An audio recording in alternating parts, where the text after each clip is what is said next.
How are you? It's been a while. A few things have changed in the world since we last spoke. I mean, last you heard from us, we were two youngish people talking to a camera in a borrowed house about making a storytelling-driven virtual high school textbook that would make education fun and nature literacy a thing. Nature Labs! Woo! Now look at us. We're not even young anymore. We live alongside the highest density of Post-it notes on Earth. What the heck happened? I mean, there was that bad car accident. Right, and the concussion.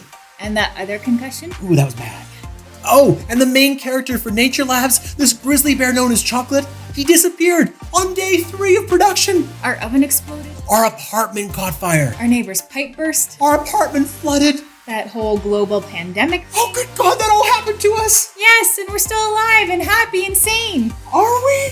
Yes-ish, and still building Nature Labs, and we're almost at the finish line. Oh, thank God. And because so many of you have been following along on Patreon, we've actually been able to overcome the accidents, the dead bears, the floods, the fires, and general apocalypses to build this modern, fun, interactive, virtual educational resource called Nature Labs. Which doesn't really paint you a picture of how truly cool this thing is. We've got 100 podcasts with former prime ministers to top chefs and literally everyone in between. And better still, we've got these super fun, super engaging stories that link lessons to nature and nature to the perspectives of 150 diverse and divergent citizens, and those voices to current events, and current events back to the communities where students live. And well, this is the special sauce that makes everything interesting and relevant and complicated and exciting and fresh. So it all feels a little more TikTok rather than David Attenborough. Exactly. And how about this? Nature Labs is basically a choose your own adventure. Like, students can explore and learn as much as they want on their terms. And by explore, like literally exploring the places we've explored to tell the stories.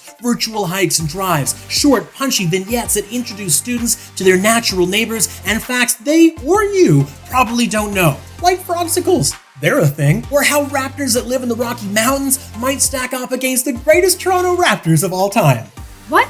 Yeah, I did that. It's a bit quirky. But anyways, we're doing all of this, and we've done it without accepting money from big foundations or large corporations, which may have saddled Nature Labs with a real or perceived bias. That means no one's telling us what to think, no one's telling us what stories to tell, which means every student and every teacher, no matter where they live, should see their perspectives and opinions and ideas and concerns and issues reflected in Nature Labs. Nature Labs won't tell students what to think, but it will ask them the questions that will make them think. By using nature as a lens, Nature Labs will help students understand how our society works, how lessons learned in the classroom apply to good citizenship, and equip them with the tools to think critically and act creatively, today and every day for the rest of their lives. This is how you foster nature literacy.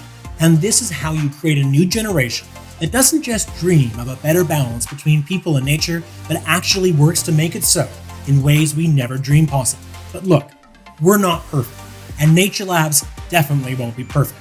And pretty much every aspect of building Nature Labs could have been more perfect. And I know it seems like we've been doing this forever, and so many of you just want to see Nature Labs already. But look, hard stuff is hard, and we're working as hard and as fast as we can to do this the right way for you and you and you. Because each of you view nature and the world just a little bit differently, and students deserve to hear those perspectives so they can reach their own conclusions and find their own solutions to the issues that we face. So that's why this virtual high school textbook is taking just a bit longer than your average virtual high school. We're the first. What? No one's done this before, that's why it's so hard? Yeah, well, that, and the floods, and the fires, and the dead bears. Right. But look, all that happened, and we haven't quit, and we're almost at the finish line. Plus, we've used up all our bad luck. Hold on. Mount Robson? What? You're flooded? We can't do our last virtual hike? Almost all of our bad luck. There are many worse things happening across Canada and around the world right now. What we've gone through pales compared to what too many are having to endure. It's why we could never quit, because we want to do our part to do better, to demand better, and to create better tomorrows for nature, for people, for all.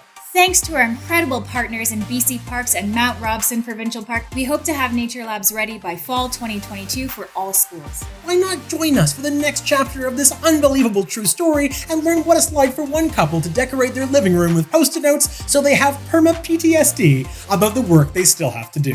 and see the stories we're making and hear the podcasts we're producing and watch the secret Instagram stories where I show photos of Simon he never knew I took over the last 10 years when he was doing weird things because he thought no one was looking, but I was looking. And now you can look too. What? Don't worry, he has a BlackBerry. He has no idea what's going on. Anyway, join us on Patreon, support the construction of Nature Labs. Let's get across that finish line together. We'll do everything we can to make you proud of supporting Nature Labs, or at the very least, we'll do everything we can to make you laugh. Enough about us. How are you doing?